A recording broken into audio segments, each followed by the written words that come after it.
pensar, basicamente, desde a Grécia Antiga, onde o conflito entre o Ocidente e o Oriente foi consolidado pela primeira vez, né? Quando a gente pensa em Grécia e Pérsia, a gente tem um embate de duas civilizações pela primeira vez na história, né? Até então, antes era só o Oriente. O que era o Ocidente? O que era Grécia? O que era Roma? Muito menos, né? Então a gente tem as superpotências centralizadas na Ásia, com a sua cultura meio que interpolada, né? Se você pegar, por exemplo, os assírios, os babilônios e depois os persas, a gente vai ver nuances ali, sabe? De interpolações entre os povos, que de certa forma acabam se conectando, né? E aí quando a gente vai para a Grécia, a gente já tem um choque literalmente de civilizações. Você tem a democracia com Atenas e tem a oligarquia, e você tem um império já com o Império Persa. Então, essa narrativa pesa política e religião também. Deuses contra deuses. O que eu não entendo é por que eles entravam em embates. Por que não ficava cada um no seu canto? O que era? Era conquista de território? Com certeza, o primeiro fator é esse, né? Conquista de território, você querer expandir o que você já tem, né? E poder, quando você conquista territórios, você literalmente conquista poder. Então, por que o ser humano, ele é nômade de certa forma? Ele vai sempre avançando, né? Ele nunca está estacionado em um lugar, raramente ele fica estacionado em um lugar. Porque ele quer conquistar coisas novas, ele quer avançar de certa forma, progredir, né? No sentido geral da coisa. Mais territórios e, por isso, mais povos que têm que ser conquistados. Reafirmação do poder. Então, se o Império, por exemplo, quando a gente volta lá na Grécia Antiga, a gente vê esse primeiro embate entre Grécia e Pérsia. Isso é interessantíssimo, porque dá essa ideia pra gente, essa dimensão mais que social e política. O primeiro povo que ousou ir contra a Pérsia foi Atenas, né? A primeira cidade que ousou ir lá na região da Turquia, hoje Turquia, mas na época fazia parte da Grécia, né? Região da Frígia, da Lídia. E aí quando eles vão, então, encaram o Império Persa, o imperador, o rei Dari, peraí, como assim esses caras estão vindo aqui no nosso território encarar a gente? E queimam um monte de templos e fazem essa ruaça.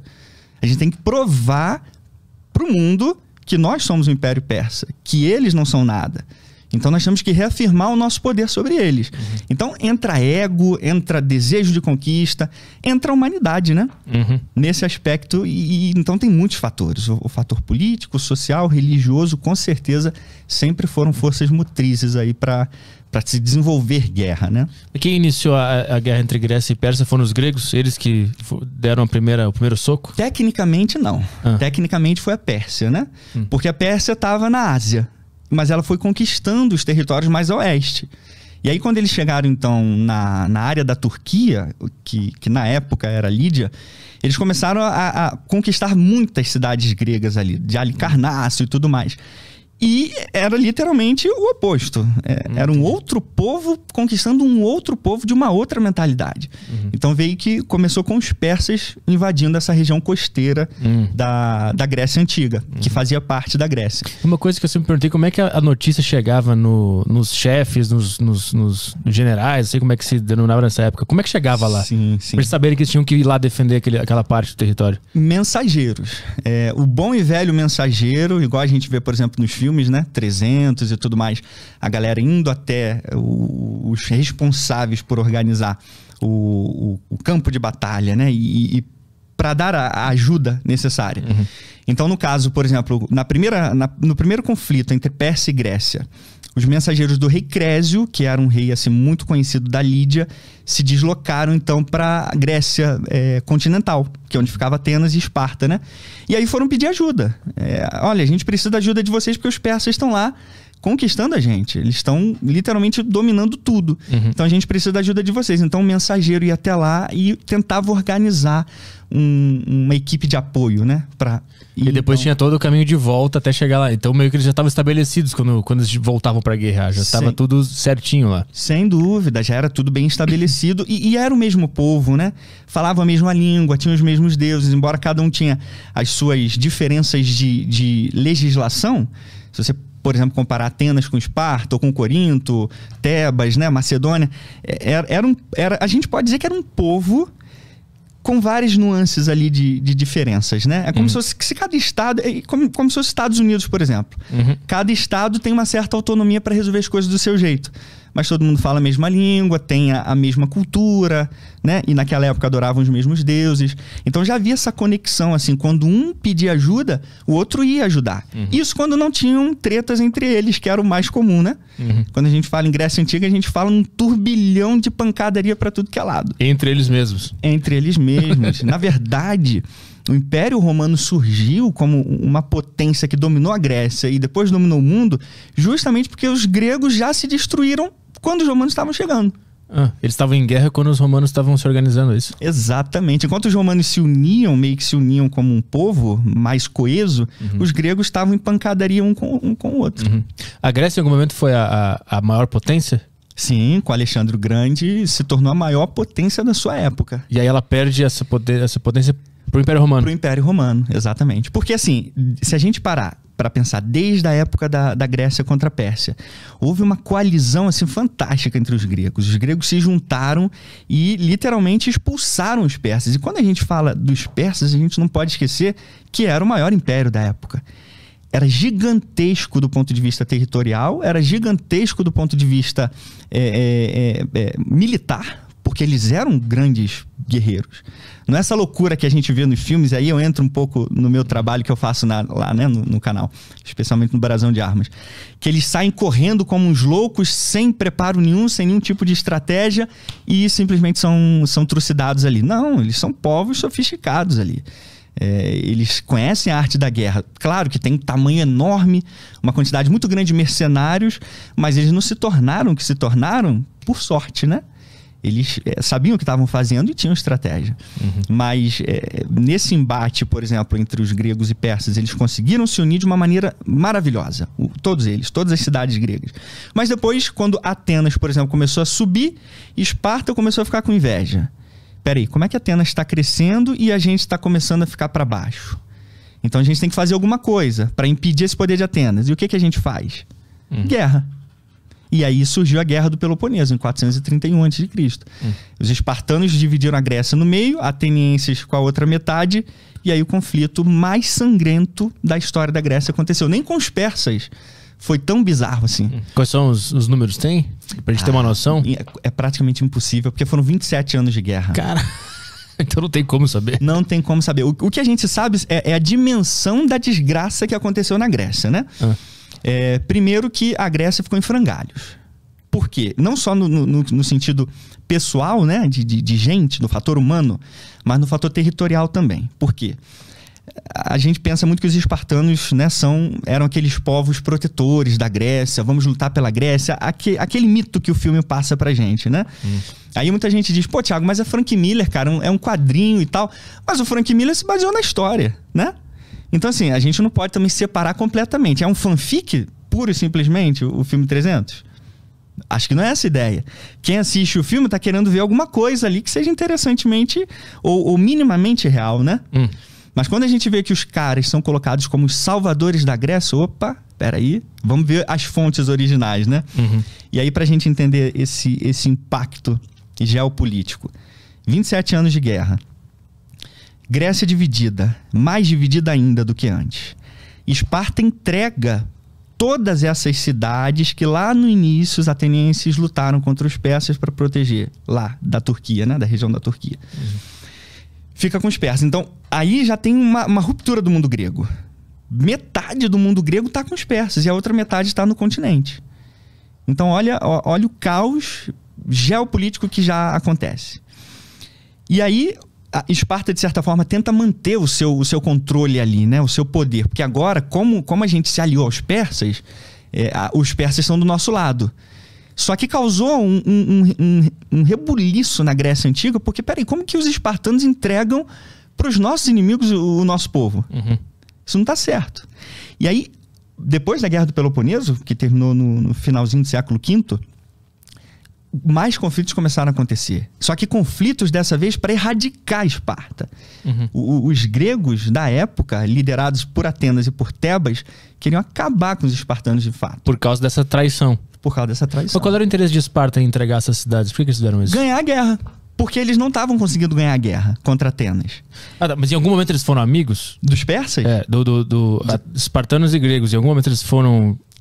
conviviam de boa? Sim, sim. Por exemplo, eles tiveram alguns interesses em comum. Por exemplo, na guerra contra os persas, houve uma certa união. Houve uma liga para lutar contra os gregos, né? Beleza, isso aconteceu, mas a gente pode dizer que de maneira rápida e breve, levando em consideração todo o século de luta contra os persas. Foi basicamente 10 anos que houve uma união legal entre a Grécia. E aí que surgiu aquela ideia assim, né? Puxa, a gente pode se tornar um povo só, né?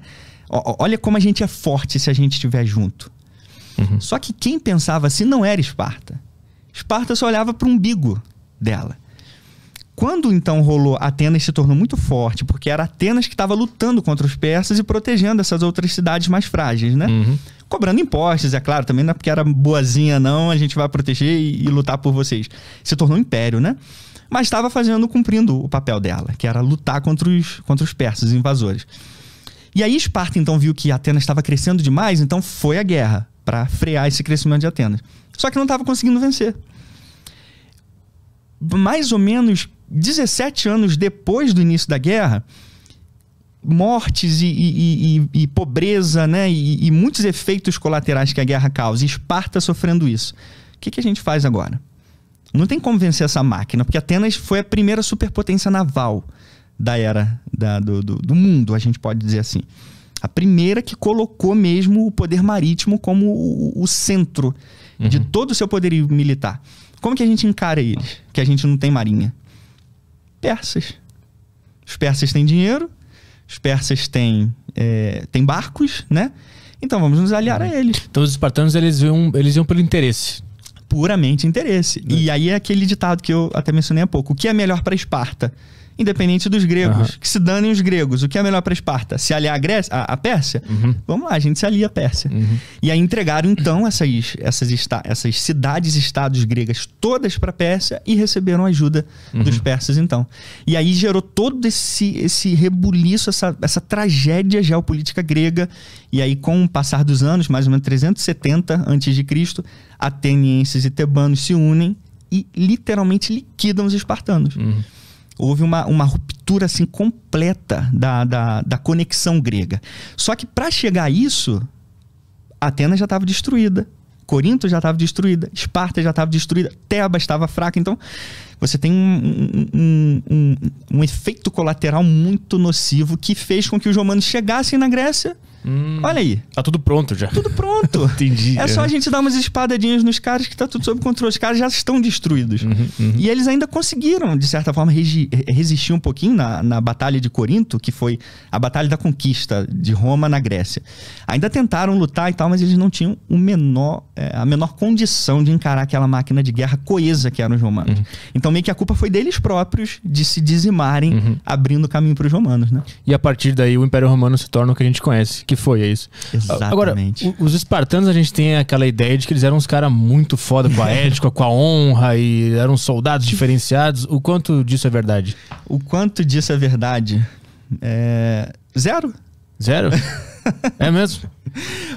Petri, é isso que eu falo, né? E eu acho que o objetivo do canal é esse, tentar abrir a mente da galera para essa ideia. Não adianta a gente fechar os olhos assim, filmes e séries, elas formam opiniões. Isso é um fato. Muita gente assiste filmes, e qual é o conhecimento que hoje a gente tem em relação aos 300? É baseado no filme, não é? O que abriu os nossos olhos para os 300 ou para os espartanos, basicamente é o filme. E muita gente só fica no filme. Ou quando vai pesquisar, pesquisa poucas coisas. Então a ideia desse trabalho, por exemplo, que eu faço é tipo assim, não galera, olha só. Vamos desconectar do filme e vamos para a realidade, né? Não tem nada de honroso no espartano, na sociedade espartana, muito menos do que a gente vê no filme. E aí muita gente, cara, que legal, cara, não sabia disso, pô, realmente os espartanos, então quer dizer que o que a gente vê é mentira. Mas é claro que tem os fanboys que ficam furiosos, né? Mas como assim eles não tinham tanquinho? Que história é essa? Mas são pouquíssimos, assim, vamos dizer, o resultado desse tipo de conteúdo que eu tenho feito pra galera entender tem sido, assim, esmagadoramente positivo, assim, pra eles, né? Eles entendem como sendo uma coisa boa. Mas aí muitos tentam fazer isso. Não, mas é baseado no quadrinho do Frank Miller. Beleza, mas o Frank Miller se baseou na história dos 300. Então, você tá vendo um filme completamente fantasioso e tem consciência disso? Ou você tá vendo porque tem um fundo histórico aí? Mas ele tem alguma coisa de história, o 300? Olha, assim, basicamente, o que ele tem é que ele acerta que se passa, né, em 400... A data se passa em 480 a.C., entendeu? Isso é bem correto. Né? Agora, de resto, assim... E a batalha em si, aquela batalha foda que eles resistem, aquilo ali também é fantasioso? Então, em relação à ideia da batalha, né, correta, claro, de fato 300 espartanos lutaram, mas eles foram apoiados por quase 10 mil gregos. Então, assim, isso no filme é colocado de uma maneira bem superficial, né? Mas nunca os 300 resistiriam sozinhos naquela passagem. Sem apoio dos outros 7 mil téspios, né? Daquela força grega até moral, que a gente pode dizer assim. Então, nunca dá pra gente pensar, caraca, 300. Foram 300 espartanos. Mas e os restos, milhares dos gregos que estavam na batalha junto com eles, protegendo os flancos, protegendo a parte superior.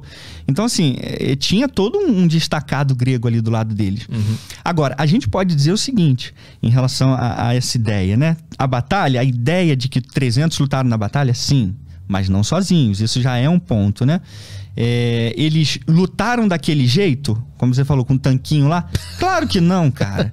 Tipo assim, os caras já são uma armadura, né? Pra que eles precisavam usar armadura, de certa forma? Mas se os gregos lutassem daquele jeito, a gente não ia estar aqui nesse podcast hoje, conversando. Entendeu? Possivelmente a gente não estaria aqui. Por quê? Porque a cultura ocidental meio que foi protegida naquele momento, né? O surgimento da ideia da democracia surgiu ali, porque a Pérsia não tinha nada de democracia, né? Na verdade, Dario, em uma das passagens lá de Heródoto, ele diz que a autocracia era o tipo de reino mais eficiente para a sociedade humana. Então, democracia que nada, cara. Então, hoje a gente tem todo esse ideal que foi defendido lá naquela época. Por isso que a gente não pode subestimar e nem entregar a honra para quem fez pouco. E os espartanos fizeram muito pouco. Muito pouco mesmo. Principalmente por isso, por terem feito tudo o que eles podiam para ganhar, para ter prestígio por eles próprios, mas nada de ideal. Se tu fizesse o 300, tu faria focado no... Aliás, o filme 300, que seria outro nome, né? Mas tu focaria nos gregos, eles que são os principais personagens, na tua opinião. Sem dúvida, sem dúvida. Assim, o principal, quando a gente pensa em Grécia Antiga e Grécia versus Persa, a gente tem um povo primordial, que isso a gente tem que concordar de fato, que é Atenas. Atenas foi a cidade líder contra os persas. Eles que fundaram a Liga de Delos para conter o avanço persa. Petri, só para você ter uma ideia, cara, eles encontraram numa cidade chamada Lavrium, no sul de Atenas, uma mina depois da Batalha de Maratona, que foi o primeiro conflito oficial mesmo entre gregos e persas, em 490 a.C. Eles encontraram uma mina de prata. E como já era democracia, a ideia era a seguinte: dividir para a população aquilo que foi encontrado lá. E aí o general Temístocles, né, que participou da Batalha de Maratona, inclusive, sabia que os persas iam voltar. Sabiam que a derrota em Maratona não colocaria fim à invasão persa. Então o que ele fez? Na assembleia que havia lá num monte chamado Pnyx, que era o ponto de encontro ali da democracia, onde o pessoal votava, né? Claro que os nobres, né, principalmente aqui, participavam lá. Não era uma democracia nesse sentido que todo mundo podia participar também. Mas era a democracia que ninguém nunca tinha visto na história da humanidade até aquele momento. Então ele, de certa forma, fez com que o povo entendesse isso, que os persas iam voltar. Ele conseguiu colocar na mente do povo que os persas iam voltar e pegou então, fez com que a galera entendesse que precisavam investir aquele valor, todo aquele dinheiro, toda aquela prata que eles haviam encontrado em uma frota. Então eles passaram, a partir daquele momento que eles encontraram essa reserva de prata nessa região da Grécia, investiram todo o dinheiro que eles tinham na construção de uma frota. E aí, dito e feito, 480 a.C., os persas invadem a Grécia com tudo. Mais de 400 navios, né? Não só pelo mar, quanto pela terra. Só que a força principal da Pérsia estava no mar. O transporte terrestre era muito lento. Então eles iam tomar a Grécia com tudo, com toda a violência que eles tinham à disposição deles. E centenas de milhares de soldados nesses barcos, né? E aí, então, os atenienses já estavam prontos para lidar com isso. Tanto que a batalha mais decisiva de toda a Grécia Antiga não foi a Batalha das Termópilas. Foi a Batalha de Salamina, que foi o primeiro conflito largamente marítimo. Que esse é o conflito pós essa descoberta dessa prata. Isso, exatamente. Pós. Foi pós. Que o cara sabia que ia acontecer, é isso. Exatamente. Mas então ele foi um visionário, né? Temístocles foi um visionário e viu que, de fato, os persas iam vir, então se preparou e conseguiu vencer, ao invés de distribuir a riqueza e deixar o povo feliz, né? Mas só pra eu entender, por que é tão visionário entender que eles vão voltar? Porque, de certa forma, foi humilhante para a Grécia, para a Pérsia, perder para os gregos. Então muitos, não só atenienses, inclusive, muitos atenienses e outros gregos também achavam que os persas iam continuar na Ásia Menor. Não viam motivo para voltar. Mas Temístocles não só conhecia os persas, porque ele já tinha lutado lá na época dessa refrega, vamos dizer aí, na região da Turquia, como lutou em Maratona também, então ele já tinha muita experiência. Esses caras vão voltar. E isso é interessantíssimo, Petri, porque Heródoto, no livro 7 dele, fala que os atenienses... Ele mesmo fala, e ele não é ateniense. Ele é de Halicarnaso, de uma região da atual Turquia. Ele diz que os atenienses foram os verdadeiros salvadores da Grécia. Ele diz isso com todas as letras. Porque se os atenienses não tivessem investido na marinha deles, nessa preparação dos 10 anos entre a Batalha de Maratona e os 10 anos entre a invasão final da Grécia pelos persas em 480, não teria como resistir. Não teria como resistir. Era game over. Então foi graças a esse avanço da marinha, tanto que dos 370 navios gregos, só os atenienses forneceram 170. Imagina, todos eram quase 1000 cidades-estados gregas. De todas essas cidades-estados gregas, só Atenas forneceu 170 dos 300 navios gregos. Então era uma força muito gigantesca que literalmente trucidou a marinha persa. E aí nunca mais os persas pensaram em invadir a Grécia novamente. E aí preparou o terreno depois, né, com a desgraça dessas guerras entre os gregos para os romanos, né? Mas a gente teve Alexandre aí também ainda, vamos dizer, criando esse império um pouco antes disso, né? Mas só para entender daquela parte da descoberta da prata, que aí eles decidiram investir no exército e não distribuir para o povo. Isso foi votado? Foi votado? Foi votado. A população decidiu que ia investir esse dinheiro. Exato. Isso é que é mais impressionante. Se Heródoto estiver falando a verdade, que a gente não tem motivo para negar, porque ele foi um contemporâneo, né? Ele colheu relatos e testemunhos da época. Então, ele diz que o povo aprovou essa ideia, né? Porque Temístocles era um cara muito respeitado. Ele era um guerreiro que havia já encarado a Pérsia. Então foi votado, o povo concordou e, de fato, eles investiram valor. Investiram tudo isso nessa marinha poderosíssima. Por isso que a Grécia foi salva, sim. Se não fosse essa marinha, não teria como ter sido salva. E, ao mesmo tempo, fez Atenas se tornar a superpotência que ela foi. Tem registro de alguém que era contra esse investimento da prata? A oposição, Deve ter uma briga, né? Vota em mim, vota no investimento, vota pra ficar com a gente. Heródoto, nessas passagens aí, ele cita que havia um pedaço da Assembleia, vamos dizer assim, que achava que era exagero de Temístocles. Sempre. Isso de fato acontecia. Agora, ele não cita nomes e nem cita, assim, que houve uma certa influência por parte desses, né, vamos dizer assim, esses líderes políticos. Porque, assim, a esmagadora maioria é um relato rápido, onde ele faz o discurso, Temístocles faz o discurso, aí o Heródoto só cita, basicamente, né?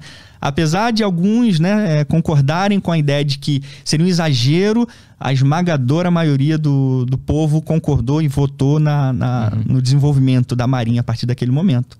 Essa ideia de democracia, de ouvir o povo, ela surge na Grécia ou tem algum registro antes? Porque eu já ouvi falar, alguém falou pra mim, Não sei se eu sonhei com isso, não sei, mas que a Índia também teve alguma coisa a ver com isso. Que muitas ideias que afloraram na Grécia depois já estavam rolando na Índia, com filósofos e pensadores, e depois isso chegou para lá.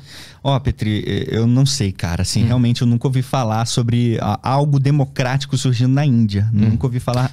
O que a gente tem, por exemplo, de interpolação entre Grécia e esses outros povos são os deuses. De certa forma, a cultura. Dizem que os deuses gregos é, de certa forma, uma conversão dos deuses mesopotâmicos, né? Que ao eles verem... Porque o que era a Grécia comparado à Pérsia? Não era nada. Então, cara, peraí, olha que povo fantástico. Eles admiravam os persas.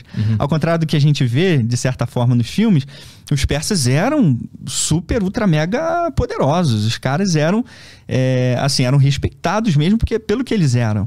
Então, acho que o que a gente tem é isso. Existem estudiosos que dizem que há essa interpolação entre os deuses convertidos pro panteão grego, né? E talvez alguma ideia também cultural. Agora, do aspecto democrático, eu acho que não. Eu acho que é muito, muito grego, de fato. Essa ideia, pelo menos a consolidação, né? Se houve algum resquício ou algum indício de que estava surgindo alguma coisa democrática em qualquer lugar, deve ter sido algo muito efêmero, sabe? Que de repente se diluiu. Porque na Grécia se tornou uma...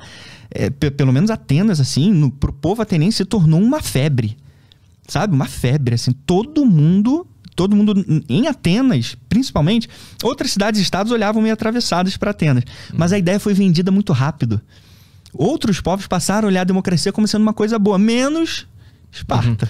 Essa ideia ela surge em Atenas. Só pra gente entender, é como se essa ideia surgisse em São Paulo, aí começa a ir pro Rio, começa a ir lá pro Sul, e depois começa a ouvir. Só pra gente entender. Por que você falou que começa em São Paulo, cara? Por que tá aqui? Por que você não falou que começa no Rio? E aí foi espalhando dentro da mesma nação ali. Perfeitamente, isso aí. Hoje a gente não consegue entender o impacto dessa ideia porque a gente já tá vivendo nela, né? Mas o quão inovadora e inclusive radical no sentido de diferente ela era dentro do contexto histórico do mundo naquele momento. Foi chocante, né? Porque assim, Atenas ela sempre foi uma cidade de experimentar, né? Tanto que quando a gente estava falando ainda há pouco em relação aos espartanos, né? Por que os espartanos, o que a gente vê nos filmes não é verdade, né? Porque os espartanos eram ultra, super, mega conservadores, ou seja, eles tinham aquilo ali, era aquilo ali que eles queriam, ponto final. Eles não queriam nada novo, né? Eles não queriam criar nada novo. Então, que se dane, se a Grécia toda for conquistada e vencida, que se dane. O negócio é a gente estar bem aqui. Um outro aspecto... A escravatura em Esparta, e aí entra a democracia, tem a ver com a democracia também. A escravatura em Esparta era mandatória, era assim, uma proporção bizarra de praticamente 18 escravos para um espartano. E o detalhe mais abismal ainda é que até para os padrões gregos, que naquela época a escravidão era comum também, né? Mas até para os padrões gregos era feio. Platão, inclusive, cita isso, ele usa essa expressão. O que os espartanos faziam era feio aos olhos gregos, porque eles escravizaram próprios gregos. Na primeira guerra messênica, que eles lutaram contra os messênios, eles literalmente escravizaram uma civilização inteira, que era vizinha deles. E continuaram sendo escravos deles durante séculos. Então, assim, o Esparta era completamente aversa à ideia de liberdade, vamos dizer assim. De outros, que se danem os outros. Nós temos os nossos livres aqui, que são os cidadãos, e que se danem os outros são nossos escravos. E Atenas, sim, tinha escravos, claro, mas os escravos eram de fora, né? Então, o seu povo, o povo grego, nunca foi escravizado por Atenas. De maneira geral. Então, essa ideia de liberdade, de proteger o povo, de dar a voz ao povo, né? De certa forma, é claro que nunca comparado ao que a gente tem hoje. Era uma democracia ainda frágil, né? Era uma pétala que estava surgindo ali ainda, mas que revolucionou demais a maneira como as pessoas pensam. Tanto que todos os filósofos, todos os pensadores que vieram na época e vieram depois, se você pegar pensadores de 300 anos depois, você pegar pensadores romanos como Cícero, você vai ver os caras assim, sabe? Com aquela ideia, cara, isso foi demais, isso foi impressionante. Como que eles pensaram na possibilidade de dar poder ao povo. Porque democratia vem disso, né? Poder do povo. Então foi algo assim revolucionário mesmo.